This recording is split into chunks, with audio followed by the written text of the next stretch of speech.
திருச்சிற்றம்பலம். தென்னாடுடைய சிவனே போற்றி, எந்நாட்டவர்க்கும் இறைவா போற்றி. தென் தில்லை மன்றினுள் ஆடி போற்றி, இன்று எனக்கு ஆரமுதம் ஆனாய் போற்றி. அருள் திரு நால்வர் பொற்றால் எம் உயிர் துணையே திரு சேந்தனார் பெருமான் திருவடிகள் போற்றி போற்றி. திரு சேந்தனார் பெருமான் அருளிய 9வது தமிழ் வேதம் திருப்பல்லாண்டு திரு தில்லையில் அருளியது. இதனுடைய ராகம் ஆனந்த பைரவி, முதல் தாளம். திருச்சிற்றம்பலம்.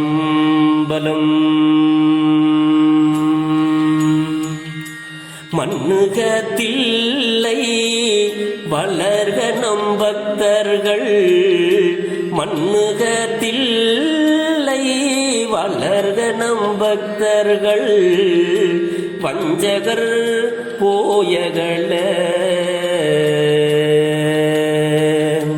வஞ்சகர் போயகள பொன்னின் செய் மண்டபத்து உள்ளே புகுந்து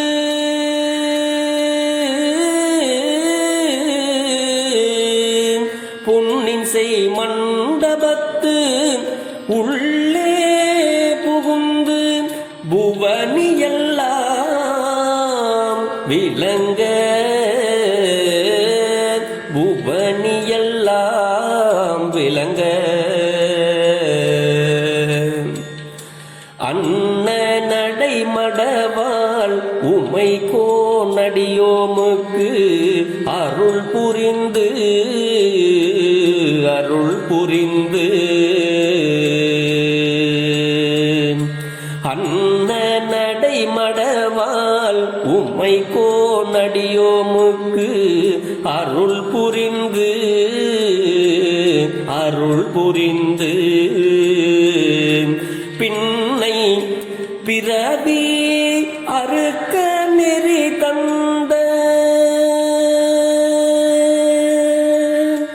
பின்னை பிறவி அறுக்க நெறி தந்த பித்தர்க்கு பல்லாண்டு கூறுதுமே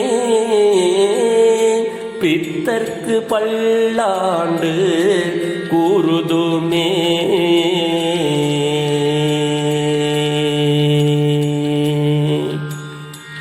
திருச்சிற்றம்பலம். இந்த பாடல் சேந்தனார் பெருமான் திரு தில்லையில ஓடாம இருந்த தேரை பல்லாண்டு பாடி ஓட வைத்த வரலாறு அடியார் பெருமக்களுக்கெல்லாம் தெரியும். ஆக இந்த பாடலுடைய பொருள் சுருக்கமாக பகிர வேண்டும் என்பது அடியனுக்கு ஒரு ஆசை. அதாவது திரு தில்லை நகரம் என்றும் நிலை பெறுக, அதாவது மண்ணுக என்றால் நிலை பெற்றிருக்க அப்படின்னு அர்த்தம். இந்த தில்லையாகிய நகரம் என்றும் நிலை பெறுக அப்படிங்கிறாரு. வளர்க நம் பக்தர்கள் அப்படின்னா நம்மளுடைய அடியார்கள் பல்லாண்டு வாழ்க வேண்டும், வளர வேண்டும் அப்படிங்கிறாரு. அடிமை செய்ய உருப்படாதவர்கள், சிவபெருமானை வழிபடாதவர்கள், அவருக்கு உருப்படாதவர்கள் இல்லாது போகட்டும், ஒழிய இல்லாதொழிய அப்படிங்கிறாரு. பொன்மயமான மண்டபத்திலே உள்ளே நுழைந்து உலகமெல்லாம் நிலை பெறுமாறு நின்று, அதாவது இந்த திரு தில்லையில பொன்னால கூரையெல்லாம் போட்டிருக்காங்க இல்லையா, அதை சொல்றாரு சுவாமி. அப்படி அந்த பொன்னாலாகிய மண்டபத்துக்குள்ளே அடியவர்களாகிய நாமெல்லாம் உள்ளே சென்று சிவபெருமானை வணங்க வேண்டும் அப்படிங்கிறாரு. அடியவர்களாகிய நமக்கு பெருமான் அங்கே அருள் பாலித்து கொண்டிருக்கிறார். எதுக்கு? அடுத்த பிறவி நமக்கு இல்லாம போறதுக்கு அவரை வணங்கணும்.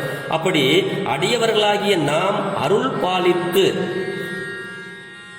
பெருமான் நமக்கெல்லாம் அருள் பாலிக்கிறார். இதுக்கு ஏன் அருள் பாலிக்கிறார்னா அவருடைய கூத்தை பார்த்தா நமக்கு அடுத்த பிறவி கிடையாது. அதான் மேல்வரும் பிறவியை நாம் அறுத்து கொள்ளும்படி அடியோமுக்கு தன்னுடைய அந்த அருள் திருக்கூத்தாகிய அருளை பொழிந்து திருவடி ஞானத்தை அருளி உள்ளான் பெருமான். அந்த பித்தனை, பெருமானுக்கு பித்தன் என்று சொல்வது அடியார்களை காப்பாற்ற வேண்டும் என்ற பித்துதான். தன்னை நாடி வருபவர்களுக்கு அவன் தாயாக அரவணைப்பான். அணைய நின்றிடும் ஆணைக்கா அண்ணலே அப்படின்னு அப்படி 2 கையையும் பெருமான் அவரை வணங்குறவங்களை, அவருடைய அடியார்களை அப்படியே அணைத்து கொள்வாராம் அப்படின்னு சொல்லுவார் பெருமான். அந்த மாதிரி அந்த அடியவர்களை காப்பாற்ற வேண்டும் என்ற பித்து தான். அதை தான் சொல்றாரு. பித்தர்க்கு பல்லாண்டு வாழ்க என்று வாழ்த்துவோமாக. நாம் வாழ்வதற்காக சிவபெருமானை பல்லாண்டு பாடி வாழ்த்துவோம் என்றதுதான் இந்த பாடலுடைய கருத்து. நாம் பல்லாண்டு பாடிதான் சிவபெருமான் பல்லாண்டு வாழ வேண்டும் என்பது பொருள் அல்ல. வாழ்த்துவதும் வானவர்கள் தாம் வாழ்வான் அப்படிம்பாரு மாணிக்க வாசகர். அப்படி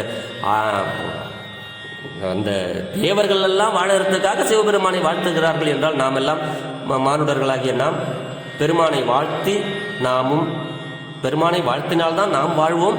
பெருமான் வாழ்த்துவதற்குரிய பொருள். அப்படிப்பட்ட பெருமானை வாழ்த்தி பல்லாண்டு வாழ்க என்று கூறி நாம் எல்லாம் வாழ்த்துவோமாக என்ற அளவில் இந்த பாடல் அமையப்பெற்றது. சிவா திருச்சிற்றம்பலம். மேன்மைக்குள் சைவ நீதி விளங்குக உலகமெல்லாம். ஜெர்மனியிலிருந்து சிவபாலா. திருச்சிற்றம்பலம்.